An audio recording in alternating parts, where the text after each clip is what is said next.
John Reynolds, Deputy Director of Personnel, says the proposed plan is more equitable than the current one, which is 30 years old. The proposed or current plan is a 15-step plan with equal 2.5% increments.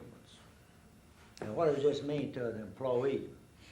Simply that if you get a one-step raise under the current plan, you may get a 1.3% increase. I may get a 5.04% increase. Now, is there any equity in that? I don't think so. Under the current plan, if you got a one-step increase and I received a one-step increase, we both get the same increment, percentage-wise, 2.5%. Reynolds says under the new system, there would be greater incentive for state employees on all levels. The new plan originated 18 months ago, but since that time, it's undergone several changes. Originally, lower-level employees would not have been allowed to receive the same number of raises on the pay scale as managerial personnel, but the board modified that provision, making the number of raises equal. Another change, according to State Personnel Director Hallison Ballard, dealt with exemplary performance. We felt, for example, that it was just as possible for a truck driver and a secretary to render exemplary performance to the state as it was for a chemist or biologist to render exemplary performance to the state. Opposition to the plan has been mixed, with negative and positive responses being about 50-50 at recent public hearings. The new plan must now receive the seal of approval from Governor Fob James and members of the Alabama legislature, and that's expected to take 4 to 5 months. From the administrative building, Dan Black, WSFA TV News.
Normally, when a state female prisoner is assigned to a work release program, she's placed in the nearby Wetumpka Work Release Center.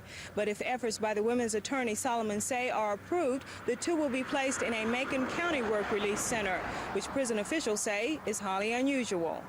Prison spokesman Ron Tate says because of the change in procedure, Macon County Sheriff Lucius Amerson must enter into an agreement with the state to form a work release program. He says the entire process will take some time to complete to make sure that all legal procedures are followed. Say says he has job commitments from the Macon County Council on Retardation and Rehabilitation and the Magnolia Nursing Home. Say says his immediate plans will be to place the two women there, but he says there may be some changes. Contrary to earlier reports, Say says both women are in fine physical condition. He says they're maintaining reasonably high spirits and are doing as well as can be expected under the circumstances. Say says he has a few more details to iron out before the work release program is finalized, but says everything should be complete within the next day or so. Reporting from Julia Tudweiler Prison, Cassandra Taylor, WSFA TV News.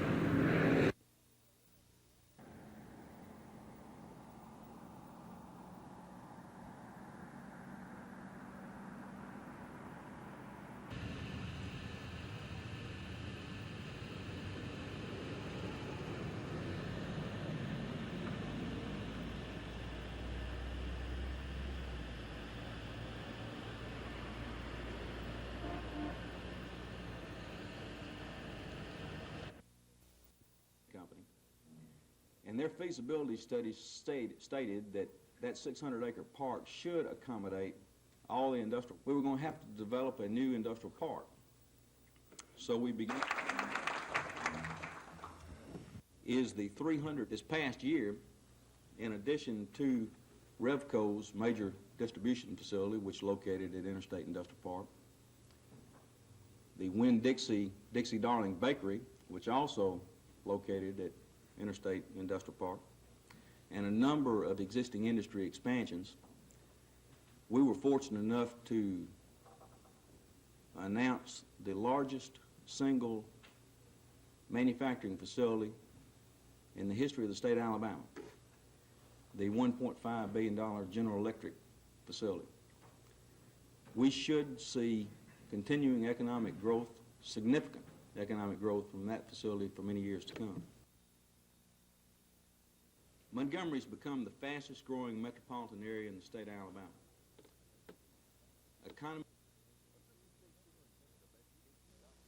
Dr. Baker, Assistant State Superintendent of Education Dr. C.C. Baker says it appears that a number of current teachers are nearing retirement, while at the same time, the number of people entering the teaching field is declining.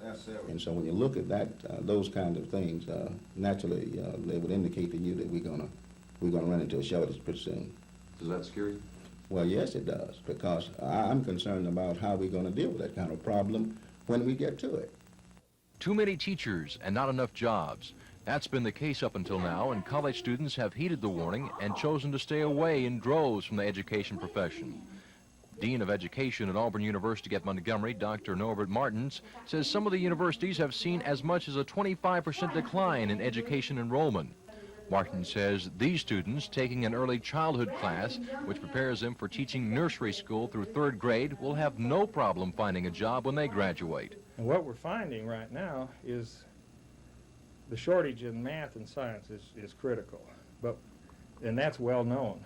But we're running into shortages in elementary education, early childhood education, particularly special education.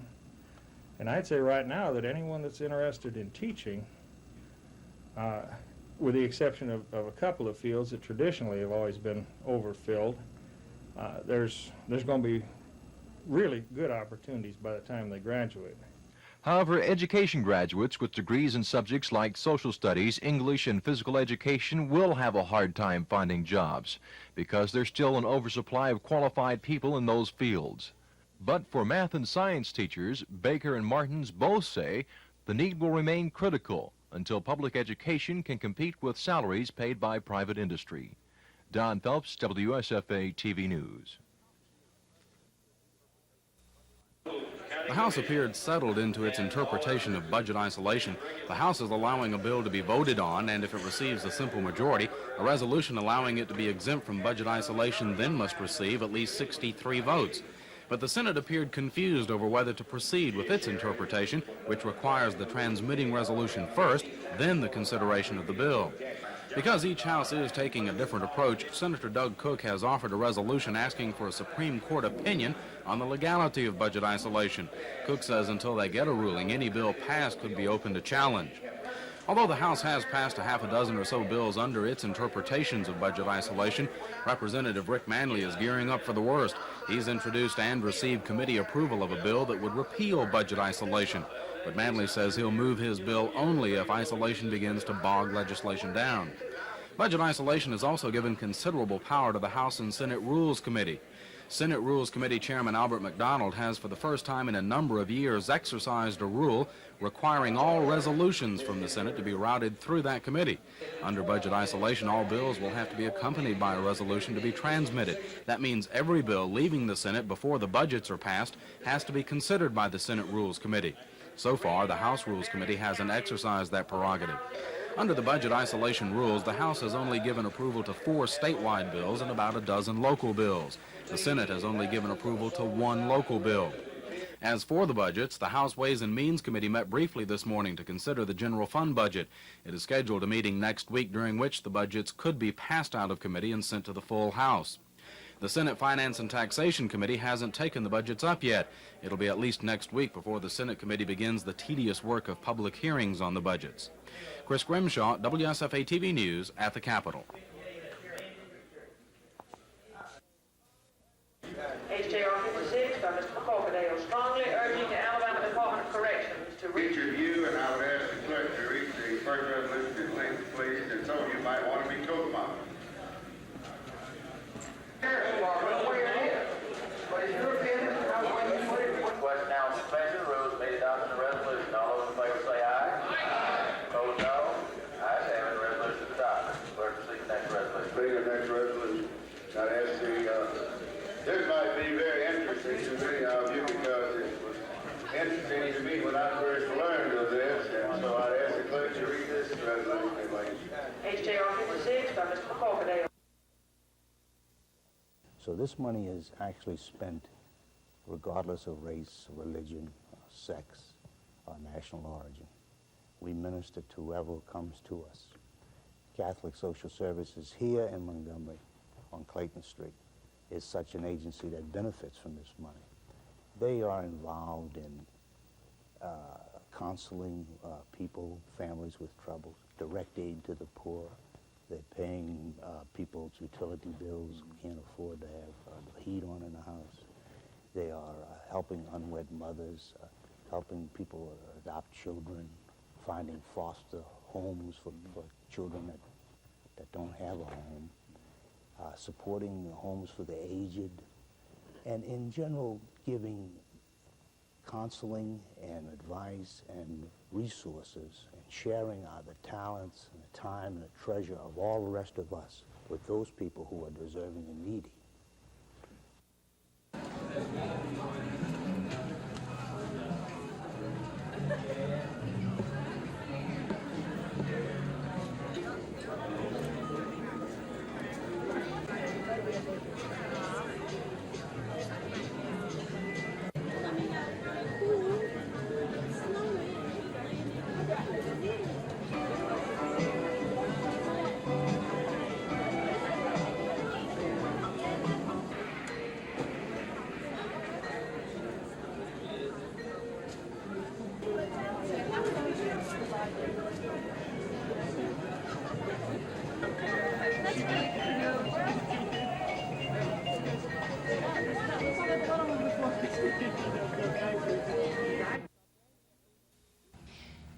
City officials are blaming at least two people for the town's water problem: Mother Nature and man. The first, last week's ice storm, couldn't be helped, but the other, the 69-year-old city water system, is just too old. Some people believe a new water system should have been built years ago. The townspeople finally solved that problem. They built a new water treatment plant which should begin operating next fall. In the meantime, the city still has a water shortage problem. One day during last week's ice storm, the town was completely out of water for a few hours and the level remains low. Workers spent most of today trying to find the main culprit, a leak somewhere in the water line. At the county hospital, water was brought in by a National Guard tanker truck. Water and Sewage Department Chief Jim Brown. As far as I know, the water is not contaminated. What the health department is talking about is to be on the safe side on your drinking water. Anytime that the water runs out of your lines, then there's algae that grows on the side of the lines. It might come into your house. So if you want to boil your water, as far as that goes, the drinking water is fine. The new city water treatment system is scheduled to begin operating next November. It replaces the old system built nearly 69 years ago. City officials say the old system served the city well, but say it just got too old to meet the city's modern needs. Kim Davis, WSFA TV News in Lafayette, Alabama. Alabama's 81-66 win over Georgia last night in Tuscaloosa proved to be a big one for the Crimson Tide. Coming off a disappointing loss at Kentucky Saturday, it upped their record to 5-2 in Southeastern Conference play, leaving them third behind Tennessee and LSU. On the other hand, Georgia could be in trouble. The Bulldogs were picked by most to finish a strong second in the SEC behind Kentucky. With last night's loss to Alabama, Georgia now finds themselves back in the pack in fifth place, tied with three others at 3-4. Bama coach Wim Sanderson admits he's pleased with his team's play, but he says the remainder of the conference schedule has a long way to go. Now, I can't fuss too much about being 13-2, and I feel that we played a decent non-conference schedule. Some people may not feel that way, but I think Texas Tech and SMU and Penn State were good basketball teams, and we just got to take them one at a time and see what happens. Next up for Alabama, Florida, Saturday afternoon in Tuscaloosa. The Gators are struggling, but Sanderson admits he is worried. Florida scares me to death. They got Vern Delancey back. They've gone through a period of time where they just barely losing. Florida's just so close to really having a fine basketball team. It looks like we're going to catch them now, but they're at their best. Alabama and Florida will tip it off Saturday afternoon at 2:30 in Tuscaloosa. TV 12 will be televising. Reporting from Tuscaloosa, Rick Pons, WSFA TV Sports. Georgia began the game playing a slowdown. After 2 minutes, the Dogs were in control at 3-0 behind this Eric Marbury field goal and Vern Fleming free throw. But that's when the Crimson Tide got rolling. Behind the playmaking of freshman guard Enos Watley and the scoring of 5 Tiders in double figures, Alabama roared out of the blocks, never to look back. Watley, the freshman sensation out of Birmingham, dished out 9 assists on the night, like this one to Eddie Phillips. Phillips led Bama scores with 17. Watley chipped in with points, too, hitting here from long range. He had 14 on the night. Bama got out to as much as a 20-point lead in the second half, only to see Georgia battle back. Led by All-American forward Dominic Wilkins, the Bulldogs scored 12 straight. Wilkins scoring here, he had a game-high 24. But 63-45 will be as close as Georgia could get. Phillip takes it to the hoop here. That put Bama up by 14 with 1:32 remaining. The Crimson Tide cruised to an important 81-66 SEC win over Georgia. It's an important win to us, coming off a hard, loss up in Lexington, and we had to rebound back, and we played well at home tonight, and hopefully we play again well Saturday. They're all contenders. Everybody in this league is a contender. It's a very balanced league and a very good league, and you have to play well every time out. If you don't, you're not going to win. Next up for Alabama, a TV game Saturday afternoon in Tuscaloosa against Florida. Georgia visits Auburn, also in a Saturday afternoon contest. Reporting from Tuscaloosa, Rick Pons, WSFA TV Sports. I haven't decided whether I'm going to run for governor or not. I naturally think about it, and it's 7.5 months until the primary, and there's plenty of time, but I haven't decided to say no or to say yes.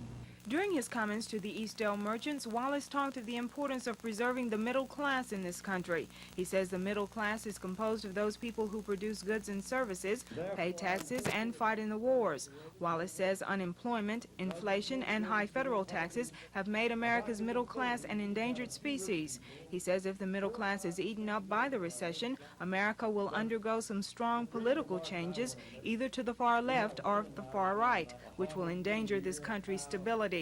He says he hopes President Ronald Reagan's programs will work to reverse the recession, but says those programs will only work if Americans stand by him and hope that they will. Cassandra Taylor, WSFA TV News. But of course, if that were to happen today, as heinous, as unspeakable as that decision was, it is an outgrowth. It was a symptom. It was a natural consequence of the basis of our problem. And that problem stems from a faulty view on this very issue of life that is pervading our society. Mrs. Bobby Ames, an executive director with the Selma-based Protect America's Children's Group, says America needs to return to the Judeo-Christian worldview, where life is held above all else. She says the decision to legalize abortion was made by a small group of men, and it is up to pro-life groups to show the alternatives to abortion. Pro-life members claim since the Supreme Court decision in 1973, nearly 10 million abortions have been performed. The Montgomery Group has in operation a counseling service for persons experiencing an unexpected or unwanted pregnancy. It is also considering picket lines at abortion clinics and are asking Montgomery churches to financially sponsor pregnant teenagers who might opt for an abortion because of the lack of money to pay hospital bills. Mrs. Ames told the group the seeds of the American Revolution came from the pulpits, and ministers must now sow the seeds of the Right to Life movement. Don Phelps, WSFA TV News.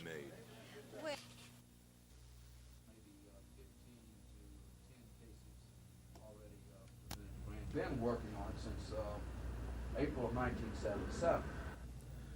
Mr. Mulverhill is charged with the theft of approximately 43,000 tons of coal, and he was charged with failure to having paid royalties to the landowners.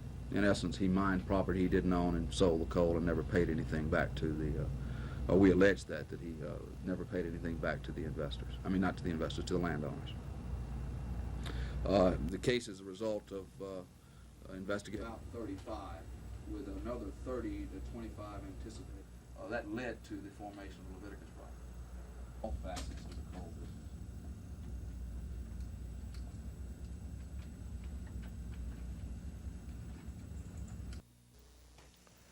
And about the matter, oftentimes legislators will do that, and rightly so. Any citizen did. They were vested primarily in that took place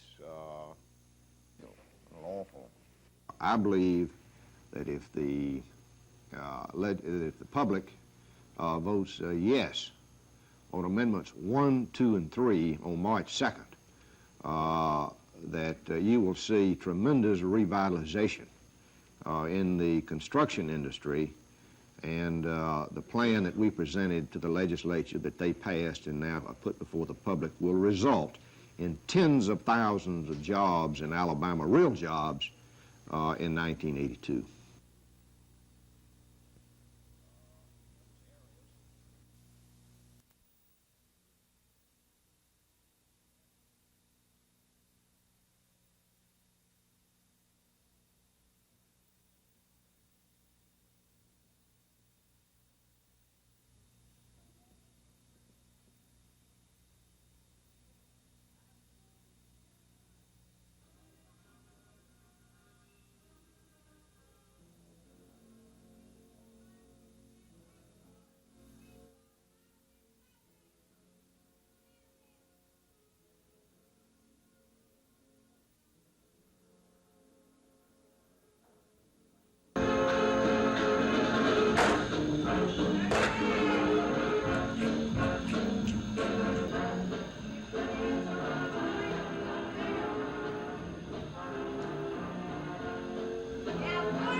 In a news conference in his office, Governor James defended his budget isolation measure as a good means of slowing down legislation until the major budgets are passed. The bill was passed overwhelmingly by the House and the Senate. I assume they read it. I assume the senator studied it then. The concept is very plain. They can make that concept work if they want to. And in a speech to a local civic club, House Speaker Joe McCorkadale also supported the isolation concept, but indicated that isolation is undergoing its first test run. If it doesn't work, it'll give us an opportunity then to repeal. It'll give us an opportunity to change and make it workable. It's a good idea, no question about it.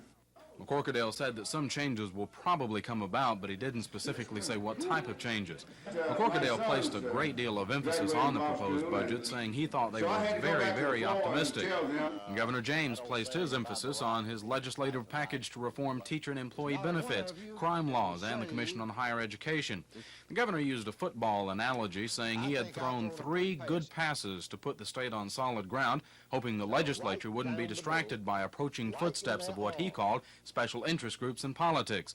The governor says now it's up to the leadership of the House and the Senate to catch the ball and run with it. Chris Grimshaw, WSFA TV News. This session. I read something. A tremendous slowdown in construction and setbacks in the auto industry. These are being blamed for the state's spiraling unemployment rate. Governor James says many industries related to the automobile industry are having problems, such as steel, rubber, and textile plants. But the governor has some advice on a way to help solve at least part of the problem. I believe that if the public votes yes on amendments 1, 2, and 3 on March 2nd, that you will see tremendous revitalization in the construction industry, and the plan that we presented to the legislature that they passed and now put before the public will result in tens of thousands of jobs in Alabama, real jobs, in 1982. The governor says he wants to do even more to help the jobless. He's proposing legislation to increase unemployment compensation from $90 to $110. With all this bad news on unemployment comes even more. Food prices are higher this month. According to the Farm Bureau's survey, food prices are up 0.5%. According to the survey, produce shows the sharpest increase, up 8.5% over last month. Pork and dairy products are up slightly, but beef and poultry prices are down. Gina Gregory, WSFA TV News. Okay.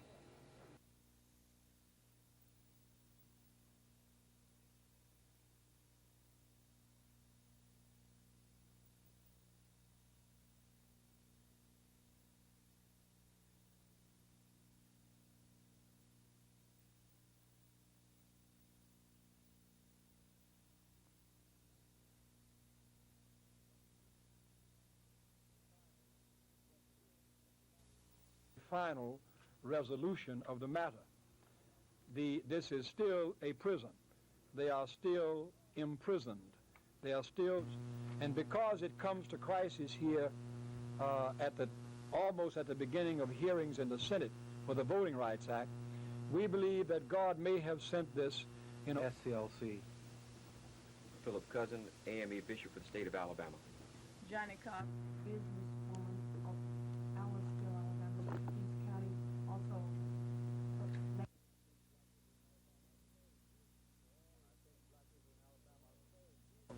And I think black people in Alabama are saying to all government officials and to all would-be government officials, all candidates and plan to be candidates, that one of the items on the black agenda for political support is freeing Maggie Bozeman and Julia Wilder.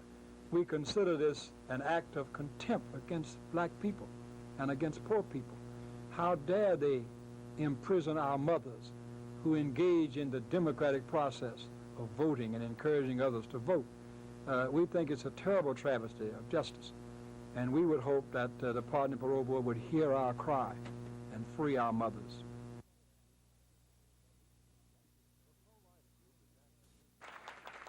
The pro-life group is asking its members to write their congressmen supporting anti-abortion legislation, for churches to support pregnant teenagers who might decide to terminate a pregnancy because they don't have money to pay hospital bills, and to picket abortion clinics.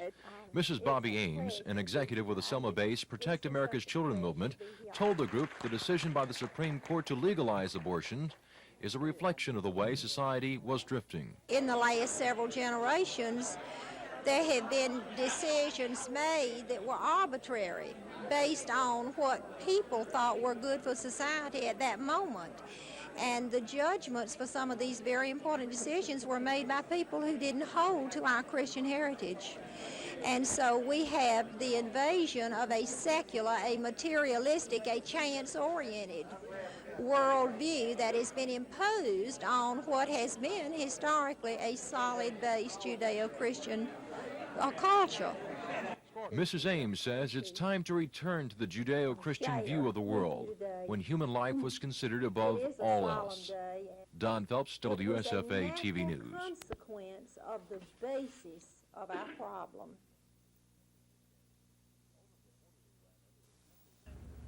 Odom reportedly ran into this heavily wooded area between Gunter Industrial Park and Lagoon Park after his work release supervisor reportedly discovered the inmate and a female companion in the parking lot of National Industries.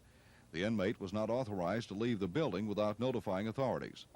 When the supervisor called for assistance in locating Odom, Montgomery City Police, Alabama troopers, and Corrections Department dog units responded. The 28-year-old inmate led the officers and dogs on a chase for almost 2 hours before a state trooper helicopter arrived to assist in the search from the air. Only minutes after the chopper began combing the area, the inmate stood up in the underbrush, waved his shirt, and surrendered to prison officials. Odom, who is serving a life sentence for murder and robbery in Jefferson County, will reportedly face a disciplinary hearing and may be charged with escape. According to prison officials, Odom's action could mean his removal from the work release program. Mac Carmack, WSFA TV News.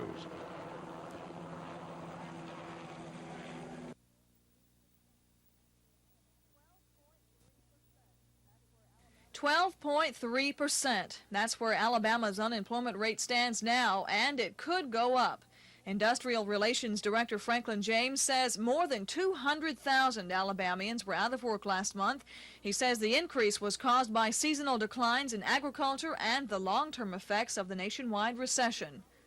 Unemployment officials say usually the jobless rate is down in December because retail trade is up, but it didn't work that way last month, and that's why they're predicting the unemployment rate will go even higher next month. The foundation causes are twofold. Alabama is by far the heaviest state in the South in automotive-related, such as tires and steel and automotive parts.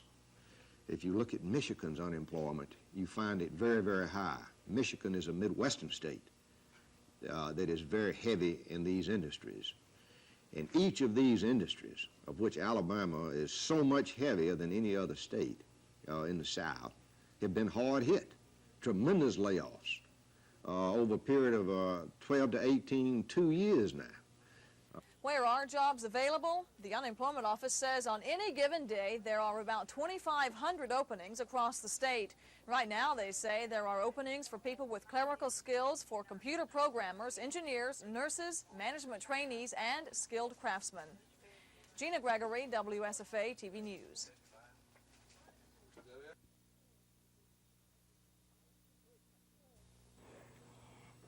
It's a pleasure to be here. It's just such a pleasure to be here on behalf of life and on behalf of the giver of life. I did this. Watching for action. I want to see the tone of the administration. I want to see in the executive branch of government how his beautifully articulated pro-life stance coming through the Department of Health and Human Services. For instance, I'll give you a good example. We have the most brilliant pediatric surgeon in all of the world. In all the world. You can't find a continent where doctors have been trained in the procedures that were discovered and perfected by C. Everett Koop. But family planning is not under his jurisdiction, and I want to know why.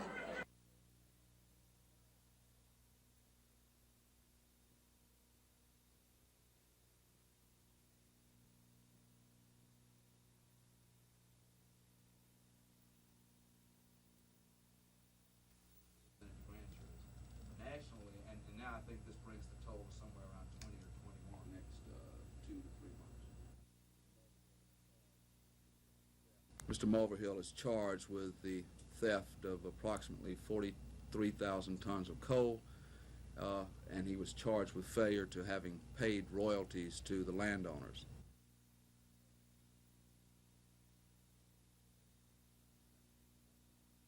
Gave us some funds back to the investors. I mean, not to the investors, to the landowners. And myself, along what we call the Michael.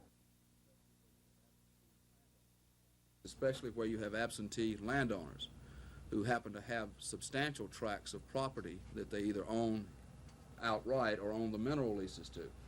Many of them are well off the beaten track, and they have to actually cut roads into the property to mine it. So unless you're going by inspecting your property on a monthly or a quarterly basis, it's very easy for this illegal type mining to take place.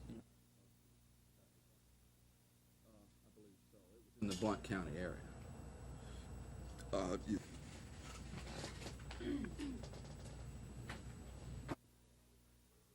Well, everyone seems to be in agreement. It was a pretty funny year in the NFL. It was a season of ups and downs and rights and wrongs. It took time for some teams to get a grip on the situation, though. And there were some unknown dangers everywhere.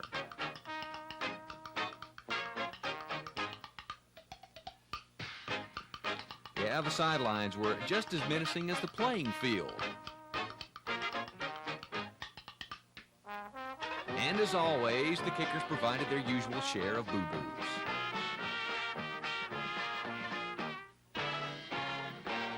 But the zaniest moment of the year had to belong to the Baltimore Colts field goal unit.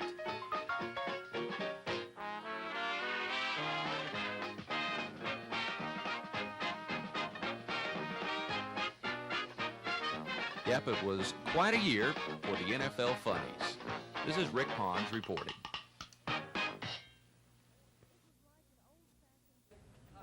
It was like an old-fashioned family reunion as Mrs. Bozeman and Mrs. Wilder were greeted by black officials in Macon County. Both women spent almost 2 weeks in Tutwiler Prison, where they began serving their 4- and 5-year sentences for the voting fraud conviction in Pickens County. Macon County Sheriff Lucius Amerson says he's assured State Department of Corrections officials in writing that he will follow all the rules and procedures that coincide with a work release program. The women's attorney, Solomon Say, is still trying to get them free and cleared of all charges. Say's law partner, Fred Gray, says his firm will leave no stones unturned until the two are released. How do both women feel about being transferred to Macon County?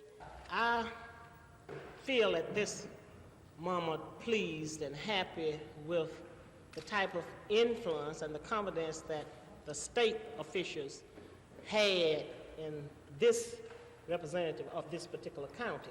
And we will do whatever, based on the law and based with the faith that they have in us, whatever is demanded of us to do.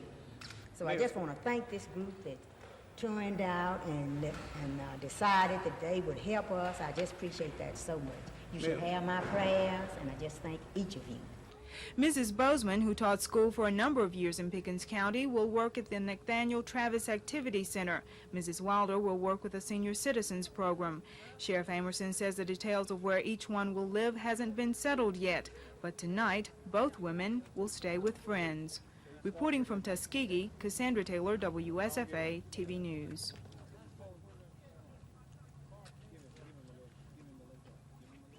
Okay, I'll do that. Thank you. Not impressed. Very sweet. Did you get what you wanted? Yeah. Okay, y'all get what you wanted?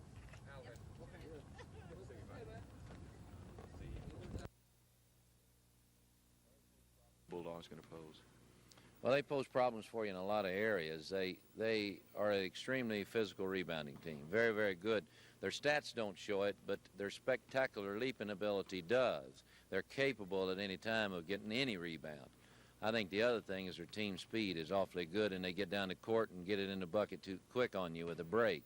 I think the other thing is they just have they have a super player in Dominic Wilkins, and he's difficult to contain, and all the rest of their people are very highly recruited.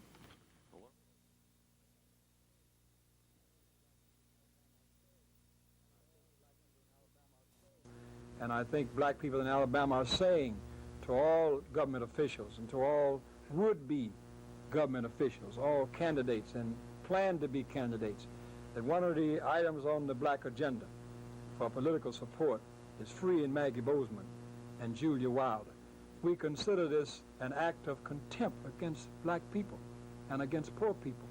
How dare they imprison our mothers who engage in the democratic process of voting and encouraging others to vote. We think it's a terrible travesty of justice, and we would hope that the Pardon and Parole Board would hear our cry and free our mothers. Earlier today, Mrs. Wilder and Mrs. Bozeman were transferred from Tutwiler Prison to a Macon County work release program. Both women spent almost 2 weeks in Tutwiler Prison. It's an unusual situation. It was for me. Confinement is not my thing. And it's pretty hard to describe when you're not accustomed to being ushered around and told this and that and when and where and that type of thing. But you can get accustomed to it when you have the feeling that you won't be there too long. So I was looking all the time for something to come better than that type of confinement. Well, I was a little hesitant because I knew it was unjust, and I was the type of person that wouldn't talk much. I just kept it quiet, but I was really hurt over it. I was really hurt. Ladies and gentlemen, feel better now. Mrs. Bozeman will work at the Nathaniel Travis Activity Center, where she will use her skills as a teacher. Mrs. Wilder will work with a Senior Citizens Program. Tuskegee attorney Fred Gray, whose law firm handled the women's case, says his firm will leave no stone unturned until both women are cleared of all charges. Reporting from Tuskegee, Cassandra Taylor, WSFA TV News.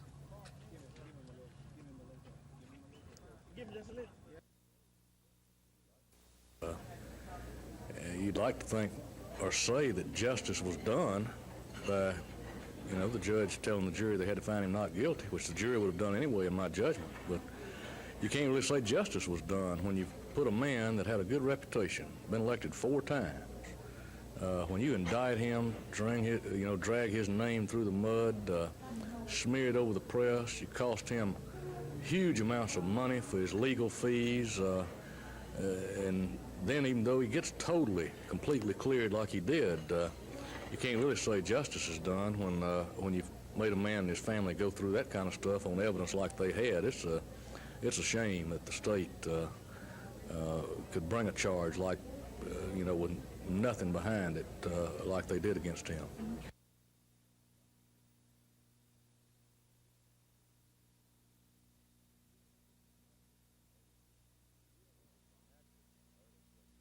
Be a big problem. Naturally, it's going to hurt us, but if you're ever going to win as a team, your people on the bench have got to come forth and do it. We lost Earl Hayes, a player we thought was going to start for us. A lot of our other players responded, and we won. So Darrell won't be here tomorrow. Darrell will possibly be here tomorrow, but Greg Turner will not be here. Now, somebody's got to come off the bench and take Greg's place, and hopefully they'll do that. Hopefully Mark Cahill will do that.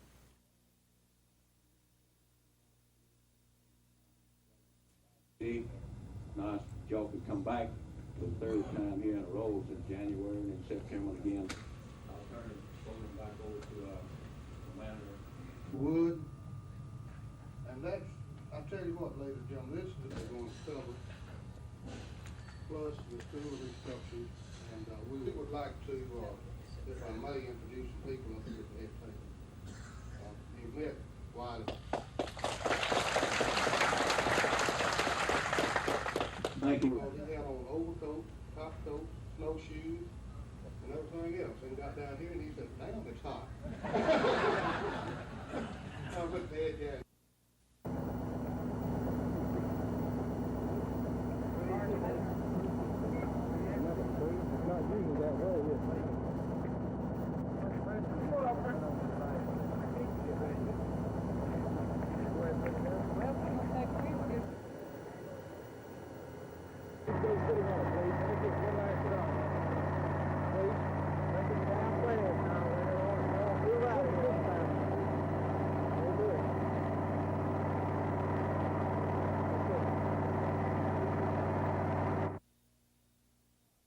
Becoming a more and more important cause and is now one of the leading causes of deaths of newborns. Only for normal children. We need to maintain facilities to take care of those exceptions. They're 60, and it's going to be very difficult for them to care for a I wanted just real briefly, and before I start, did anyone not register for the door prize? Because we're going to be drawing for those in just a few minutes, and we will. Joe Hopper. Earlier this year, Governor James successfully offered a legislative reform known as budget isolation. He says it's intended to prevent the state's 2 major budgets from becoming political leverages that fall prey to last-minute deals and maneuvering that has in the past been blamed for proration budgets. But House Speaker Joe McCorkadale has offered what he considers another deterrent to proration budgets. The Speaker's bill would automatically reconvene the legislature if the governor is ever faced with declaring the general or special education trust funds in proration, budgets adopted by the legislature. But McCorkadale says the major difference about his bill requires legislators to serve without pay during that special session. And I think it would tend to eliminate proration more than anything that I can think of. And if it did occur, inadvertently so, I believe that the issue would be dealt with forthright. This anti-proration bill is expected to be the first bill up for floor debate in the House when the legislature reconvenes Tuesday. Chris Grimshaw, WSFA TV News. And I think black people in Alabama are saying to all government officials and to all would-be government officials, all candidates and plan to be candidates, that one of the items on the black agenda for political support is free and Johnny Ford, Representative Alvin Holmes, and Councilman Joe Legislature. That is my role. Work beginning, and we. I just want to say to both of these freedom fighters for justice how happy Under these circumstances, the city of Tuskegee and the people of Tuskegee are to have you here. We do not agree with the circumstances, and that is very clear, and that fight will go on. But in the meantime, I want you to know that our prayers are with you. The people of this city open up their hearts and their homes to you. Thank you. We know that under these conditions it's very tiring, but we're going to do everything possible while the fight goes on to make you comfortable and to feel at home.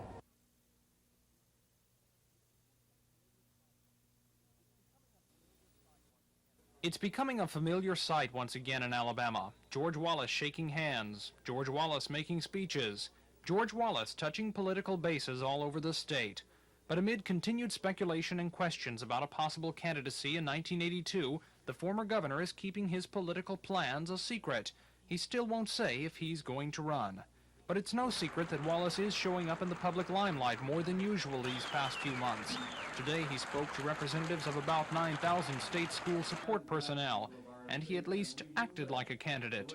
Wallace told the group about all the good things he and his former wife Lurleen did for school teachers and support personnel during their terms in the Capitol. Wallace listed improvements ranging from increased education budgets to better retirement benefits. That I did not forget you when I was the governor. I did not forget teachers. I did not forget support personnel.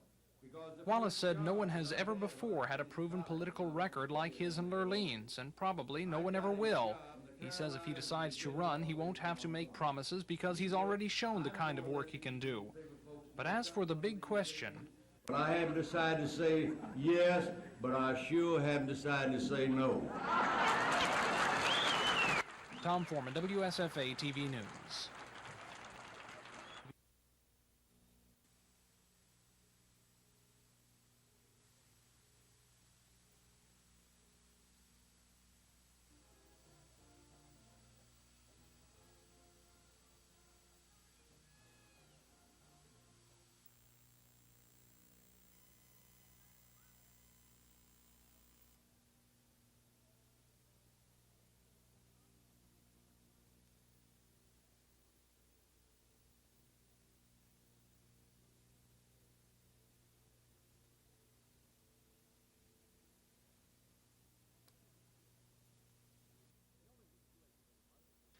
The only lead UAB could muster was early. Craig Lane inside over Terry Cummings put the Blazers up 6-4. But that was short-lived. When Tyrone Corbin puts back in this missed shot, DePaul takes the lead for good at 7-6. The Blue Demons got out to as much as a 7-point lead in the first half. Bernard Randolph inside made it 15-8. The Blazers did fight back to make it close. Oliver Robinson off the glass cut it to 26-24 late in the half. He led the Blazers with a game-high 25. But when Cummings scores the layup here, DePaul took a 7-point halftime lead. Cummings led DePaul with 24.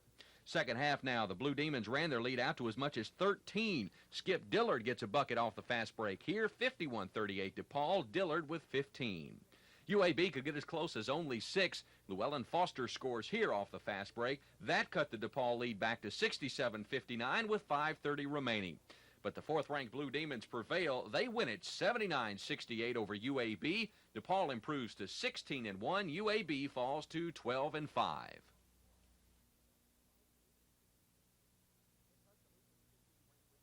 In Tuscaloosa, the 16th-ranked Crimson Tide found the Gators pesky. Alabama took their first lead off this Ennis-Watley bucket at the end of the fast break. 6-4 Alabama at that point. Florida stayed tight with Bama early. Eugene McDowell gets credit for a tap in here. The Gators took a 14-12 lead. But Bama got hot. Cliff Wyndham scores off the fast break with the pass from Watley. Alabama up by 9.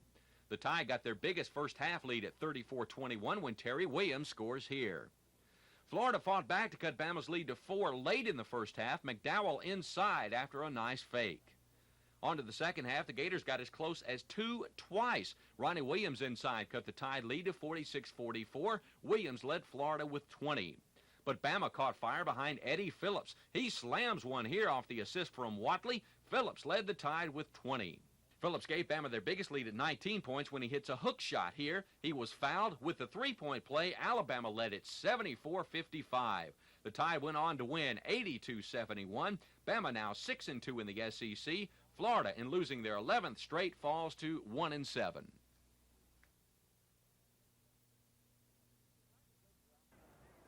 The Tigers led throughout the contest. Alvin Mumford setting the pace. He hits here inside.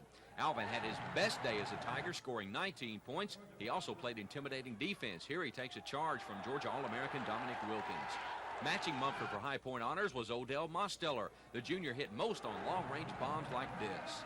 Freshman Charles Barkley continued to be amazing. He scored 18, pulled down 17 rebounds, and dished out 3 assists, including that one to Mumford for a three-point play. Georgia's high man was Wilkins. He had 16, including that jam. After the game, it was a happy Auburn locker room.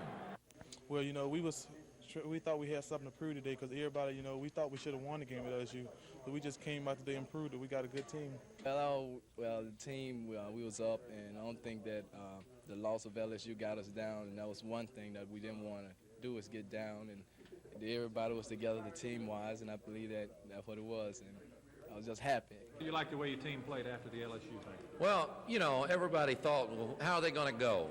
We had some long talks, and we approached it. It could either be positive, it could be negative, and they approached it from a positive aspect, and they played real well, I thought. With the loss, Georgia falls to a disappointing 3-5 in the SEC. Auburn improves to 4-4. The Tigers now look to Alabama Wednesday night in Auburn.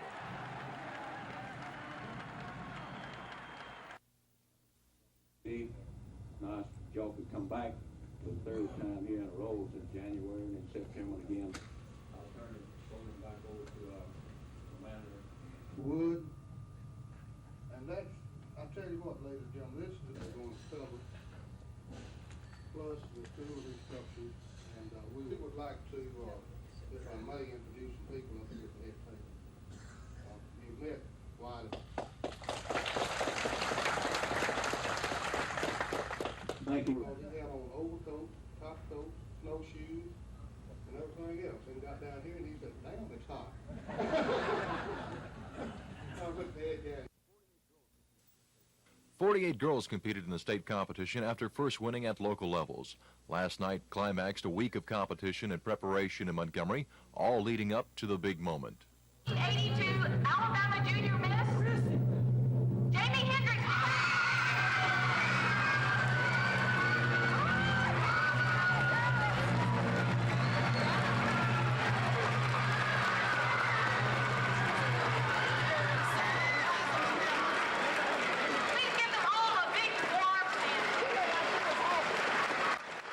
As this year's winner, Miss Hendricks will receive $6,000 in cash tuition college scholarships, plus a choice of several college grant opportunities. First runner-up in the contest was Marion Morris of Talladega. Second runner-up was Alice Reeves of Dallas County. Third runner-up was Tammy Burdick of Coffee County. And fourth runner-up was Beverly Smith of Mobile County. Cindy Coven, Montgomery County's junior miss, won the Creative and Performing Arts competition. Miss Hendricks will reign as Alabama's junior miss all year long and will compete in the National Junior Miss Finals in Mobile. Meanwhile, the rest of the girls, ending a week of separation from their families, seemed happy to be headed back home.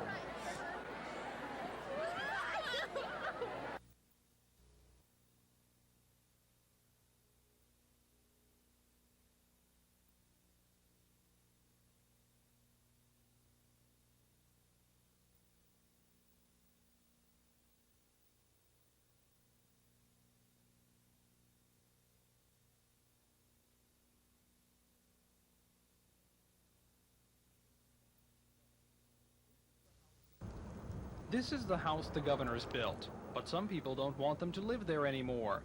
They want the state's chief executives to live here, in an antebellum mansion on Perry Street known as the Knox House, a move expected to cost about $3 million. One of the leading supporters of the move is State Representative Walter Owens of Centerville, who also happens to be the sponsor of James' budget in the House and a member of the Mansion Advisory Board.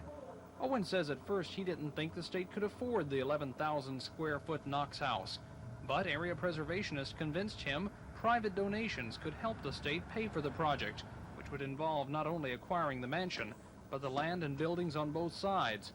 A lack of privacy, parking, and landscaping at the current mansion is one reason cited for the move. But there are a lot of catches. The $1.5 million is in conditional funds. That means only if the state has an extra $1.5 million in tax income and the governor agrees can it be used. And even Owen says the Mansion Advisory Board may decide it will be better to remodel the old mansion than move into a new one. And as for the governor, He says the state doesn't need to be buying new property, and it will be fine with him if the $1.5 million is removed from the budget. Tom Foreman, WSFA TV News. Lower utility bills and a reorganization of the Alabama Public Service Commission. That's what the members of the League of Aging Citizens, the Coalition Against Hunger, and the Consumers Alliance are seeking. Reuben Hannon of the League of Aging Citizens says elderly residents of Alabama are being wiped out by high utility bills at a time when many are barely able to afford to eat. Nancy Rawls of the Consumers Alliance says the people of Alabama must stand up and be counted if they want something done about high utility bills. Bill Edwards of the Coalition Against Hunger says there are 3 major pieces of pro-consumer legislation pending that urgently need passage in the state legislature. One, he says, is a law concerning ethical requirements for PSC candidates, which deals with financial disclosure statements, which he says should be made public before a candidate is elected and not afterwards. Another piece of legislation is a law which would prevent utilities from collecting rates under supersedious bond after being turned down by the PSC. The third bill, Edwards says, would restructure the Public Service Commission. People need to support these pieces of legislation that are currently before the Alabama legislature. One dealing with reorganization of the Public Service Commission that would make it a 7-member elected commission in congressional districts. I believe that would bring the Public Service Commission closer to the people, as well as allowing candidates to run for a lower cost. Edwards says 90% of Alabamians are in middle and lower income brackets, and all are suffering from exorbitant utility rates. Edwards says he intends to run for the PSC in 1982 to try and help the average Alabamian, who he says is not effectively represented currently in the PSC. From the Capitol, Dan Black, WSFA TV News. And that, of course, is very important for The report says Alabama's economic base, which includes automotive industry support businesses such as steel and rubber, and its heavy reliance on other manufactured goods, makes Alabama more dependent on other regions of the country. And during a national recession, the impact on Alabama surfaces as a sluggish growth in personal income and a regionally high 12% unemployment rate. And the report says Alabama's construction business has been in a 2-year slump because of high interest rates. Although little improvement is forecast for construction in 1982, the report says construction will be stimulated by some reductions in mortgage rates, the state's $500 million-plus building program resulting from the state's investment of $450 million in oil lease revenues, a $650 million expansion of U.S. Steel's Fairfield plant, and continued activity along the Tennessee-Tombigbee Waterway. Alabama's employment figures are projected to improve because of these construction plans, as well as increased production of electronic components, part of development of the MX missile defense system, and strengthening international trade of manufactured products. Alabama's agricultural base is forecasted to improve if rainfall returns to normal. Agricultural production in 1981 was hurt by a drought. The report also says tourism in Alabama has buoyed some, helping the economy, and the state is expected to see additional revenue from royalties on oil that could be produced from sites leased last year. While the Federal Reserve Bank's research department says Alabama's economy is on the mend, it says Florida's economy, which is fairly dependent on tourism, appears clouded, and Georgia's economy, which is fairly diverse, will balance out between losses and gains. Chris Grimshaw, WSFA TV News.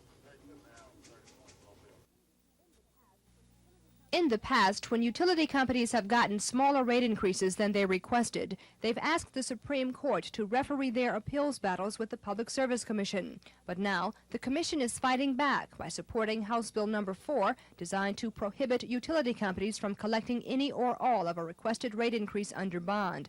Under the bill, companies can still appeal a commission's decision to the Supreme Court, but the High Court's authority is limited. The court would only determine if the utility is given due process. The commissioners favor the bill for one major reason. They say the state has 2 rate-making bodies, and one has to go. I want to think that, the Public Service Commission is fair. We do look at everything. We study cases up to 7 months before we act on them. It seems a bit unfair that a utility can go to the court and after a matter of a half an hour or so be granted such large sums. Pass House Bill 4, and at the same time, let's enact a constitutional amendment that does essentially the same thing. Court should look at bills strictly from a legal standpoint. We don't need a dual system here in the state. Then there's the Alabama Utilities Consumer Act, or Senate Bill Number 1. That legislation concerns the reorganization of the PSC from a 3 to 7 member panel and includes, among a number of provisions, stricter ethics codes for the PSC. Opinions about that bill vary. Commissioner Greer likes a compromise of 5 commissioners elected statewide. Camp feels there could be administrative problems with more members. He and Folsom say they want commissioners who can adequately do the job. Several other bills concerning the PSC have been introduced in the legislature. Commission sources say yet another package of legislation is on the way. Those bills are designed to have an even greater impact on the PSC and the rate-making process in Alabama. Kim Davis, WSFA TV News. State Civil Defense Director Sam Sloan anticipates about 50 counties sustained sufficient damage to be included in their request to the President. Sloan says about $20 million in damage was done to public property, including roads, bridges, and county water systems. $30 million in damage to timber, and about $8 million in damage to private property. Based on the preliminary figures, the state will be shooting for federal aid to rebuild or repair damage done to public works. Sloan says there's about a 50-50 chance the state will receive federal money. Past claims filed for winter storm damage have not been well received by Washington. And Sloan says Alabama's claim will fall far short of the damage done to northern states. You know, when you talk about 200 or 300 families without a place to live, this has a greater emotional impact on the powers that be than a local government, for instance, that says it's going to take $150,000 to $200,000 to repair the streets that were damaged from the ice. And I think that has a big impact. Sloan says federal emergency management teams will take about 2 or 3 days to evaluate the damage in the state and should make their recommendation in about a week on the request for federal aid. Don Phelps, WSFA TV News.